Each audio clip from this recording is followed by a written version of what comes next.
বন্ধুরা, আপনারা জানলে অবাক হয়ে যাবেন যে পৃথিবীর বাইরে থেকে কেউ পৃথিবীতে সিগন্যাল পাঠাচ্ছে, আর সেই সিগন্যালটা রিসিভও করা হয়েছে। এই সিগন্যালটার ফ্রিকোয়েন্সি এমন যে প্রত্যেক 22 মিনিট অন্তর আমরা এই সিগন্যালটা পাচ্ছি। এবার এই সিগন্যালটার মানে কি? কারা এই সিগন্যালটা পাঠাচ্ছে? কেন পাঠাচ্ছে? এটা কি আমাদের পাঠানো কোনো সিগন্যালের উত্তর, নাকি আমাদের কোনো মহাকাশযানের দেখা পেয়ে এলিয়েনরা আমাদের উদ্দেশ্যে কোনো বার্তা পাঠাচ্ছে? তারা কি এটা বুঝে গেছে যে আমাদের গ্রহে প্রাণের অস্তিত্ব আছে এবং সেই জন্য তারা ক্রমাগত আমাদের সিগন্যাল পাঠাচ্ছে? বন্ধুরা, এই সমস্ত প্রশ্নের উত্তর জানার জন্য ভিডিওটা অবশ্যই শেষ পর্যন্ত দেখুন, কারণ আজকের এই ভিডিওতে আমি আপনাদের এই রহস্যময় সিগন্যালটার সম্পর্কে বিশদে জানাবো। তাহলে চলুন শুরু করা যাক। বিশাল আকারে এই ব্রহ্মাণ্ডে আমাদের পৃথিবী ছাড়া অন্য গ্রহে প্রাণের অস্তিত্ব আছে কিনা সেটা জানার জন্য জ্যোতির্বিজ্ঞানীরা দীর্ঘদিন ধরে গবেষণা করে চলেছেন। পাশাপাশি এটাও আশা করা হচ্ছে যে ব্রহ্মাণ্ডে পৃথিবীর বাইরে কোথাও না কোথাও প্রাণের অস্তিত্ব অবশ্যই আছে এবং এলিয়েনরা কখনো না কখনো আমাদের সঙ্গে ঠিকই যোগাযোগ করবে। যেভাবে আমরা এলিয়েন সভ্যতার সম্পর্কে জানার জন্য চেষ্টা চালিয়ে যাচ্ছি, তারাও হয়তো একইভাবে আমাদের সঙ্গে যোগাযোগ করার চেষ্টা করছে।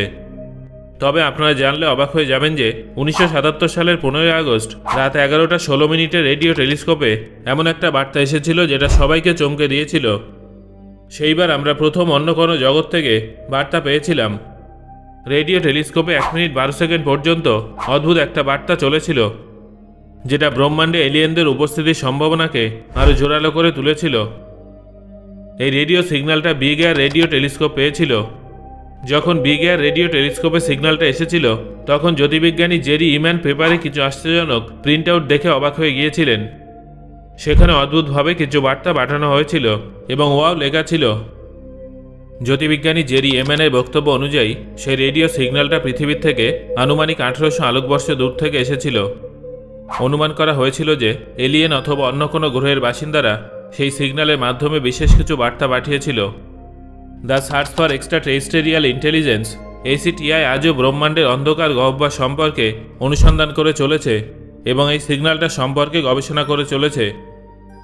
ইন্টারন্যাশনাল জার্নাল অফ অ্যাস্ট্রোবায়োলজিতে প্রকাশিত গবেষণায় বলা হয়েছে যে এলিয়েনদের সিগন্যালের উৎস সম্পর্কে জানার জন্য মোট 66খানা নক্ষত্রের উপরে গবেষণা করা হয়েছিল, কিন্তু তার মধ্যে শুধুমাত্র একটাকে সম্ভাব্য সূর্যের মতো নক্ষত্র রূপে খুঁজে বার করা হয়েছে, যার সাথে রেডিও সিগন্যালের কোনো যোগসূত্র থাকলেও থাকতে পারে।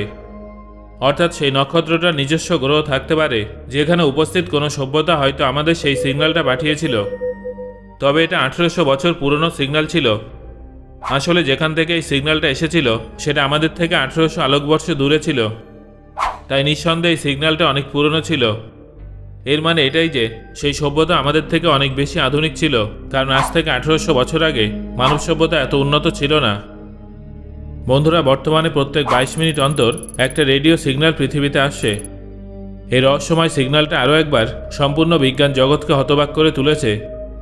বিজ্ঞানীরা এর উৎস এবং উদ্দেশ্য সম্পর্কে জানার জন্য আপ্রাণ চেষ্টা চালিয়ে যাচ্ছেন। এটা কি ব্রহ্মাণ্ডের একটা প্রাকৃতিক ঘটনা, নাকি এলিয়েন সভ্যতা এই সিগন্যালের মাধ্যমে আমাদের কোনো বার্তা পাঠানোর চেষ্টা করছে? চলুন এই বিষয়টাকে আরও ভালোভাবে বুঝে নেওয়া যাক। 2024 সালের 1 মে আপনি যদি রাত 12টার সময় পূর্ব দিকে তাকান, আপনারা স্কিউটাম কনস্টেলেশন দেখতে পাবেন, তা আবার কোনো টেলিস্কোপ ছাড়াই। গত বছর যখন অস্ট্রেলিয়ার এক রিসার্চার টিম রাতের আকাশে কিছু রেডিও সিগন্যাল শনাক্ত করছিলেন, যাতে রেডিও ওয়েভ নিক্ষেপ করা কিছু সাধারণ অবজেক্ট যা নিউট্রন স্টার্স, পালসার্স বা ম্যাগনেটার শনাক্ত করতে পারে, তখন তারা স্কিউটাম কনস্টেলেশনের দিক থেকে এমন একটা রহস্যময় সিগন্যাল আসতে দেখেন যেটা কোনো অবজেক্টের সঙ্গে মিলছিল না। এই সিগন্যালটা প্রায় 5 মিনিট ধরে একটানা আসছিল, তারপর হঠাৎ করে উধাও হয়ে যায়, আবার 22 মিনিট পরে নিজের স্থানে ফিরে আসে। এই রহস্যময় ঘটনাটার পর যখন এই সিগন্যালটার সম্পর্কে তদন্ত করা হয়, তখন জানা যায় যে এই সিগন্যালটা বিগত 35 বছর ধরে একটানা আমাদের কাছে আসছে, কিন্তু আজ পর্যন্ত আমরা এর নিশ্চিত উৎস সম্পর্কে জানতে পারিনি। প্রত্যেকবার কম্পিউটার স্ক্রিনে শুধুমাত্র একটাই মেসেজ চলে আসে, আর সেটা হলো ম্যাচ নট ফাউন্ড। এবারে প্রশ্নটা হলো, কোনো এলিয়েন সভ্যতা কি আমাদের কিছু বলার চেষ্টা করছে? কেউ কি আমাদের কোনো সংকেত দিচ্ছে অথবা আমাদের থেকে সাহায্য চাইছে? কারণ একটানা 35 বছর ধরে একটা সিগন্যালের প্রতি 22 মিনিট অন্তর ফিরে আসা তখনই সম্ভব হয় যখন কোনো আনন্যাচারাল অবজেক্ট তার উৎস হয়ে থাকে। আবার এটাও হতে পারে যে এই ব্রহ্মাণ্ডে এমন কিছু অবজেক্ট আছে যাদের বিজ্ঞানীরা এখনও সম্পূর্ণভাবে বুঝতে পারেনি, আর সেখান থেকে এই রেডিও ওয়েভ নির্গত হচ্ছে। চলুন এই বিষয়ে একটু বিশদে আলোচনা করা যাক। সবার প্রথমে অদ্ভুত রেডিও সিগন্যালটাকে একজন আন্ডার গ্র্যাজুয়েট স্টুডেন্ট তার কলেজ প্রজেক্টের জন্য খুঁজে বার করেছিল। এই সিগন্যালটার কাহিনী অন্য একটা সিগন্যালের কারণে শুরু হয়েছিল, যেটা 2020 সালের অস্ট্রেলিয়ার কার্টিন ইউনিভার্সিটির আন্ডার গ্র্যাজুয়েট স্টুডেন্ট তাইরন ও দেহার্তি খুঁজে বার করেছিলেন, যে একটা প্রজেক্টের উপরে কাজ করছিল। এই প্রজেক্টের জন্য সে একটা পুরনো ডেটা থেকে একটা নন রেডিও সিগন্যালকে চিহ্নিত করেছিল। সেই প্রজেক্টটার জন্য সে 2018 সালের ডেটার মধ্যে অদ্ভুত একটা সিগন্যাল খুঁজে পেয়েছিল। যখন সেই বিষয়টা তার মেন্টর নাতাশা হার্লে ওয়াকারকে জানায়, তখন তিনি নিজে থেকে এই সিগন্যালটার উপরে গবেষণা শুরু করে দেন। সবার প্রথমে তিনি এই সিগন্যালের লোকেশনকে আলাদা আলাদা ফ্রিকোয়েন্সি ডেটাতে দেখেন, কিন্তু তিনি সেই সিগন্যালটার সম্পর্কে কোনো যোগসূত্র পাননি। কিন্তু তারপর রেডিও ডেটাতে লুকিয়ে থাকা একটা প্যাটার্নের উপরে তার নজর যায়। তিনি দেখেন যে সিগন্যালটা প্রতি 18 মিনিট অন্তর রিপিট হচ্ছে। তিনি বুঝতে পারেন যে এটা তার কেরিয়ারের মোড় ঘুরিয়ে দেওয়া আবিষ্কার হতে পারে। তবে তিনি সেই অবজেক্টটার সম্পর্কে বিশদে স্টাডি করার আগেই 3 মাসের মধ্যে সেই সিগন্যালটা হঠাৎ উধাও হয়ে যায়। সেটা উধাও হয়ে যাওয়ার পর তিনি ভাবতে থাকেন যে সেটা আসলে কী ছিল। এর উত্তর খুঁজে বার করার জন্য তিনি সম্পূর্ণ দক্ষিণ গোলার্ধ স্ক্যান করেন, যাতে তিনি একটা ক্লু খুঁজে পান। কিন্তু যখন তিনি তার স্টাডি বন্ধ করার কথা ভাবছিলেন, ঠিক তখনই তিনি একটা ক্লু পান, যেটা 22 মিনিট পর পর ফিরে আসছিল। তারপর তিনি এই বিষয়ে পুনরায় স্টাডি শুরু করেন এবং এই সিগন্যালটার নাম দেন J183910। এখানে প্রশ্নটা হলো, এর সঙ্গে কি 18 মিনিটে সেই সিগন্যালটার কোনো সম্পর্ক ছিল? এটা জানার জন্য নাতাশা ওই সম্পূর্ণ এলাকার অতীতের রেডিও ডেটা স্টাডি করেন এবং জানতে পারেন যে এই সিগন্যালটা বিগত 35 বছর ধরে প্রত্যেক 22 মিনিট অন্তর রিপিট হচ্ছে। পাশাপাশি এটাও জানা যায় যে এর উৎস পৃথিবীর থেকে 15,000 আলোকবর্ষ দূরে অবস্থিত। এবার এটাই জানার ছিল যে এটা আসলে কি। এর জন্য নাতাশা এবং তার টিম মেম্বার মিলে সবার প্রথমে এই সিগন্যালটাকে যত নন অবজেক্ট রেডিও সিগন্যাল এমিট করে তার সঙ্গে ম্যাচ করতে শুরু করে। তারা পুরনো ডেটা এবং এর মধ্যে অনেক মিল পায়। সেই ডেটায় এমন অনেক রেডিও সিগন্যাল ছিল যেগুলো একদম J183910 মতো ব্লিঙ্ক করছিল। তারপর যখন তারা অন্যান্য সিগন্যাল সোর্সের উপরে গবেষণা করেন, তখন তারা জানতে পারেন যে সমস্ত পুরনো সিগন্যাল নিউট্রন স্টার্সের টিপিক্যাল ক্যাটাগরি পালসার্স থেকে নির্গত হচ্ছিল।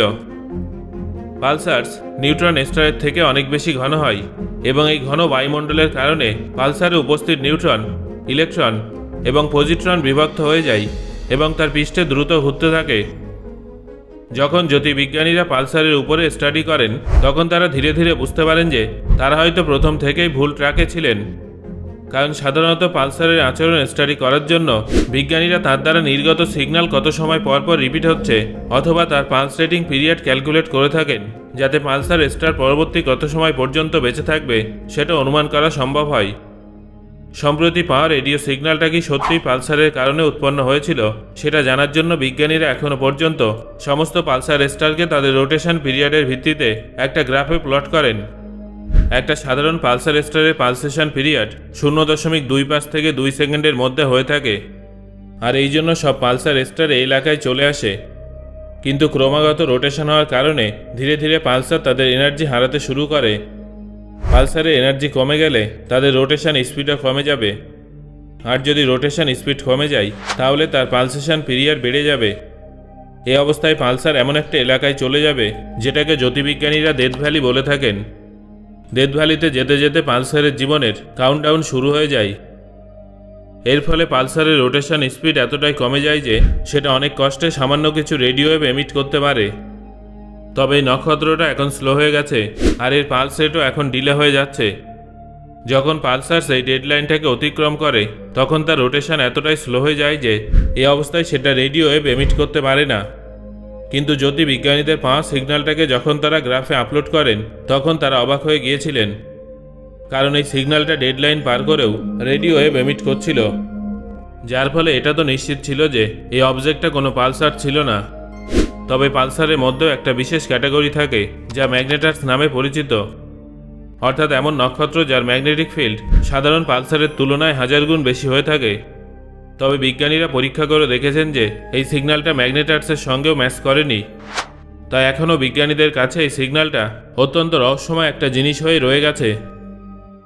সো বন্ধুরা, আপনাদের কি মনে হচ্ছে এই সিগন্যালটা আসলে কিসের হতে পারে? আপনার মতামত অবশ্যই আমাকে কমেন্ট করে জানান।